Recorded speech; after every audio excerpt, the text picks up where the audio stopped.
Bonjour, donc nous allons corriger l'exercice 9 là, qui va faire retravailler un peu la notion d'équation cartésienne de droite et de cercle. Alors donc, dans le plan muni d'un repère orthonormal OIJ, on considère les points A de coordonnées 3, 1 et B de coordonnées moins 3, 3, ainsi que la droite D1 qui a pour équation donc cartésienne 2x moins 3y plus 1 égale 0. Première question, on nous demande de donner un vecteur directeur de D1 et un vecteur normal de D1. Alors d'abord, quand on a une équation de droite, je rappelle que quand on a une droite qui a pour équation cartésienne ax plus by plus c égale 0, un vecteur u de coordonnées moins ba, c'est un vecteur qui est directeur de D, et un vecteur n qui a pour coordonnées AB, c'est un vecteur qui est normal AD. Donc ça c'est le cours. Donc évidemment maintenant on travaille avec notre question, notre droite d'équation 2x moins 3y. Donc notre droite D1 elle a pour équation 2x moins 3y plus 1 égale 0. Autrement dit A égale 2. B égale moins 3 et C égale 1. Et donc, si je prends le vecteur U de coordonnées, donc moins BA, c'est-à-dire 3, 2, c'est un vecteur directeur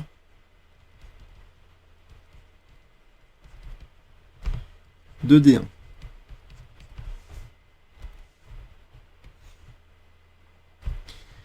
Et si je prends donc le vecteur N, qui a pour coordonnées donc AB, c'est-à-dire 2, moins 3, c'est un vecteur normal à la droite D1.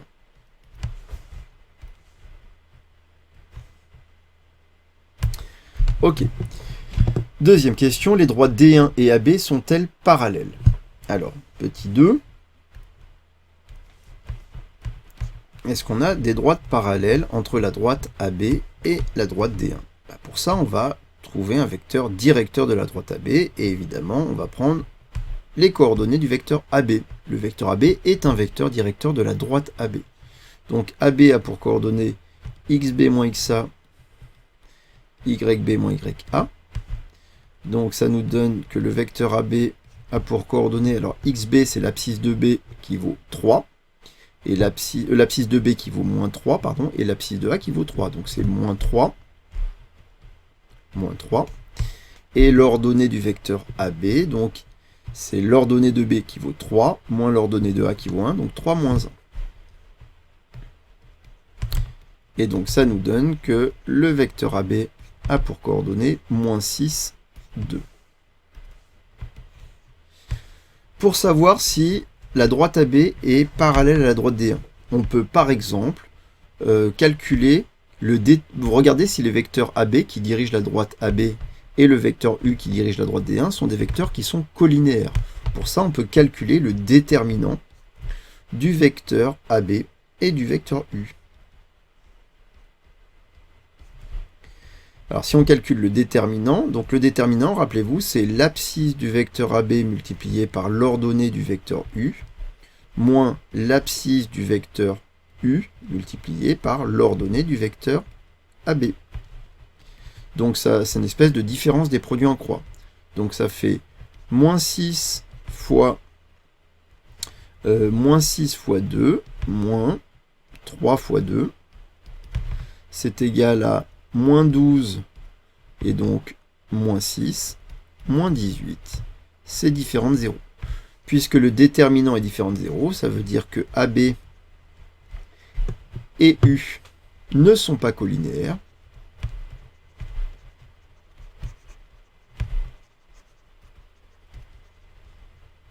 Et donc, que les droites ne sont pas parallèles. Donc AB et D1 ne sont pas parallèles. Maintenant, on veut savoir si les droites peuvent être perpendiculaires.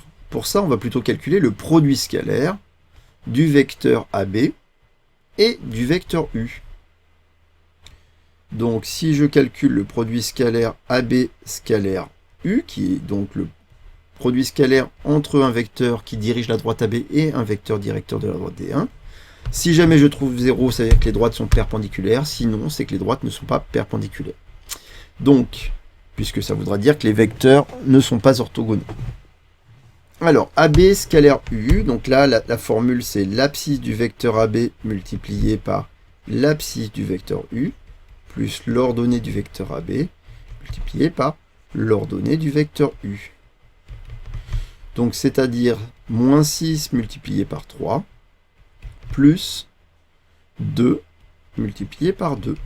C'est égal à moins 18 plus 4, moins 14. Différents de 0.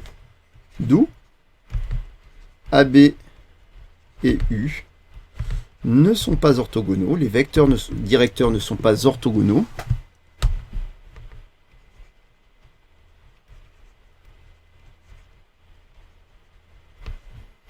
Et donc, AB et D1, les droites ne sont pas perpendiculaires.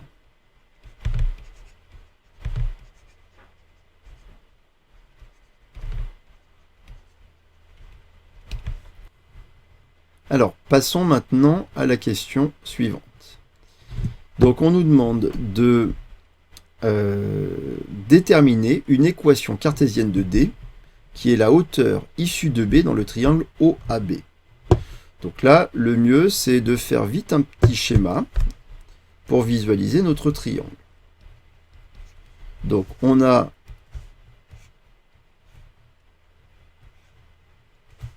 trois points. Donc, O, A, B. Et on s'intéresse à la droite grande D, qui est la hauteur de B, issue de B. Donc, on s'intéresse à cette droite-là. Voilà notre droite D. Je peux le mettre entre parenthèses ici, avec un angle droit qui passe par B, là, et qui est perpendiculaire à OA. Et on veut donc trouver une équation cartésienne de cette droite D.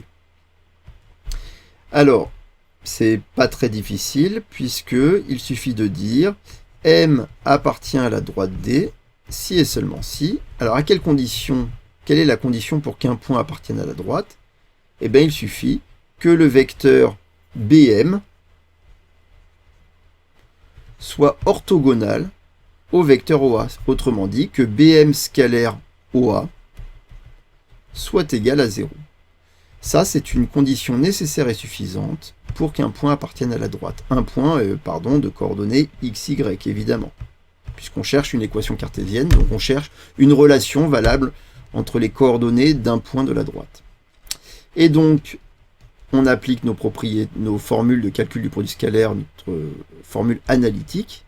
Donc, c'est xm, c'est-à-dire x moins xb, facteur de xa moins xo, plus y moins yb, facteur de ya moins yo, qui doit être égal à 0.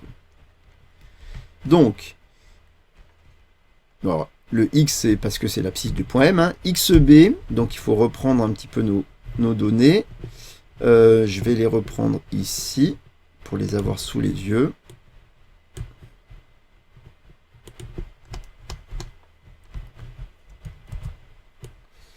Voilà, donc ça nous fait x moins xb, donc c'est x moins 3. xa c'est 3, moins 3, plus y moins yb moins 3, facteur de ya1, yo, excusez-moi, c'était pas un b là, c'était un o, c'était xo, c'était évidemment 0, puisque c'est l'origine de notre repère. Et donc 0 égal à 0. Ça nous donne x plus 3 fois 3, plus y moins 3 fois 1, égal à 0. on développe tout ça, ça fait donc 3x plus y plus 9 moins 3 plus 6 égale à 0. Et donc, notre droite D a pour équation cartésienne 3x plus y plus 6 égale à 0. Voilà une équation cartésienne de cette droite D. Alors, question numéro 4. Donc la question 4, déterminer une équation cartésienne du cercle C de diamètre AB. Donc, on se pose la question, à quelles conditions un point M de coordonnées x, y appartient au cercle C de diamètre AB, qu'on peut noter ainsi. Donc vous avez dû voir que lorsqu'un point est sur un cercle de diamètre AB, lorsqu'un point M est sur un cercle de diamètre AB, on a nécessairement un triangle ABM qui est rectangle en M. Et donc c'est pour ça que ça nous donne que finalement une condition nécessaire et suffisante pour qu'un point appartienne à un cercle de diamètre AB, c'est que on ait un produit scalaire qui vaut 0, AM scalaire BM, qui doit être égal à 0. Donc avec la définition analytique du produit scalaire, on obtient x, donc xm, je peux écrire xm moins xa, facteur de xm moins xb, plus ym moins ya, facteur de ym moins yb, qui doit être égal à 0. Alors, ça nous donne xm, on l'a appelé petit x, donc x moins 3, facteur de x plus 3, puisque c'est moins 3, plus y moins 1, facteur de y moins 3, égale à 0. En développant, x moins 3 facteur de x plus 3, on reconnaît une unité remarquable, on reconnaît du a moins b facteur de a plus b, donc ça donne a carré moins b carré, c'est-à-dire x carré moins 3 au carré. Là, on va effectuer de la double distributivité, donc ça fait y fois y carré, y fois moins 3y, moins 1 fois y, moins y, moins 1 fois moins 3, plus 3. Finalement, on obtient x carré plus y carré, moins 4y, et on a ici du moins 9 plus 3, moins 6 est égal à 0. D'où le cercle de diamètre AB a pour équation cartésienne x carré plus y carré moins 4y moins 6 égale à 0.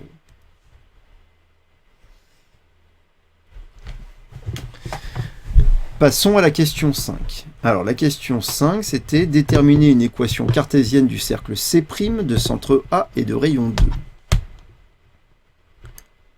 Donc C',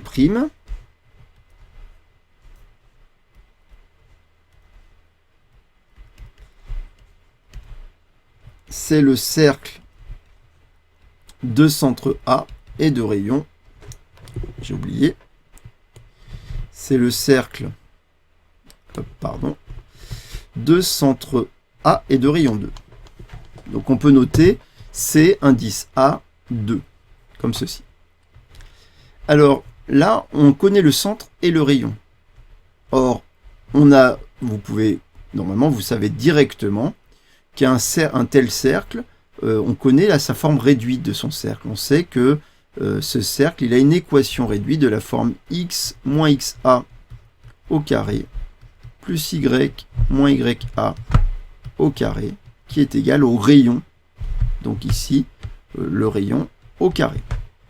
Donc en remplaçant, ça nous donne x moins xa, c'est-à-dire moins 3, je crois, oui, x moins 3 au carré, plus y moins 1 au carré est égal, le rayon c'est 2, donc 2 au carré, et donc ça nous fait du x moins 3 au carré plus y moins 1 au carré est égal à 4. Alors ça c'est l'équation réduite, mais on peut développer pour retomber sur une équation cartésienne. Donc ça nous donne x carré, alors c'est du a moins b au carré, donc a au carré moins 2ab plus b carré. Donc x carré, moins 2 fois 3 fois x, ça fait 6x, plus 3 au carré, 9, plus y carré, moins 2 fois y fois 1, c'est moins 2y, plus 1 au carré qui est égal à 1, est égal à 4, ce qui nous donne x carré, plus y carré, moins 6x, moins 2y, plus 9 plus 1, ça fait 10, moins 4, plus 6 égale à 0. Donc C' a pour équation x carré plus y carré moins 6x moins 2y plus 6 égale à 0.